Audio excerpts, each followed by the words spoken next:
SI గారు, మీరేంటి ఇలా వచ్చారు? రండి కూర్చోండి. పర్లేదు. మీ నాన్న చావుకి కారణమైన ఆ డాక్టర్కి శిక్ష పడాలని మీరనుకుంటున్నారు. అక్కడ మీ చెల్లేమో రేపొచ్చి కేసు విత్డ్రా చేసుకుంటాను అని రెడీ అయిపోయింది. లేదు ఎస్ఐ గారు, కేసు విత్డ్రా అవ్వదు. నేను మా చెల్లితో మాట్లాడతాను. మాట్లాడతారా? అసలు మీ చెల్లెలు మీ ఇంట్లో ఉందా? పోనీ ఇంట్లో నుంచి వెళ్ళిపోయిన మీ చెల్లి ఇప్పుడు ఎక్కడుందో మీకు తెలుసా? ఎస్ఐ గారు, నా కూతురికేం కాలేదుగా. మీ కూతురికేం కాలేదు, తను హ్యాపీగానే ఉంది. కానీ తను ఇప్పుడు ఎక్కడుందో తెలుసా మీకు? ఎక్కడ ఎస్ఐ గారు?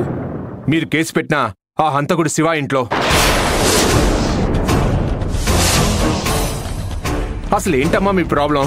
మీరేమో కేసు విత్డ్రా చేసుకోము అంటారు, మీ చెల్లేమో వాళ్ళ వైపే ఉంది. మీకు మీరే సరిగ్గా లేకపోతే మీరు అనుకున్నది ఎలా అవుతుంది? చూడండమ్మా, పరిస్థితి మీ చేయి దాటిపోయే ఈ సమయంలో కూడా నేను మీకు సపోర్ట్గా నిలబడాలనే వచ్చాను. ఆ శివ అనేవాడు బ్లడీ కిల్లర్. మీ నాన్నని చంపాడు, మీ కుటుంబానికి తీరని అన్యాయం చేశాడు. అందుకే మీ కుటుంబానికి న్యాయం చేయాలనే నేను మీ దగ్గరకు వచ్చాను. దానికి నేను మీకు ఏ సహాయం చేయాలన్నా మీ చెల్లిని వాడి దగ్గర నుంచి బయటికి తీసుకురావాలి. ఇంకొక విషయం ఏంటంటే, ఆ శివ అనేవాడు ఇప్పటికే చాలా మంది అమ్మాయిల్ని ట్రాప్ చేశాడంట. ఆడపిల్లల్ని అవసరానికి వాడుకొని మోసు తీరిన తర్వాత వదిలేయడం వాడికి అలవాటంట.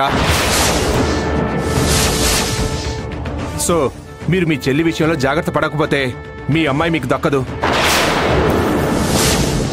అంతేకాదు, తను రేపొచ్చి కేసును విత్డ్రా చేసుకుంటాను అంటే కూడా నేనేం చేయలేను.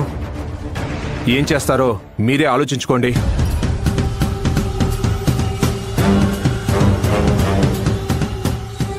అమ్మా, నేనింక చూస్తూ ఊరుకోలేను. స్నేహాన్ని జుట్టు పట్టుకునేనా ఇంటికి లాక్కొస్తాను. లావణ్య, లావణ్య!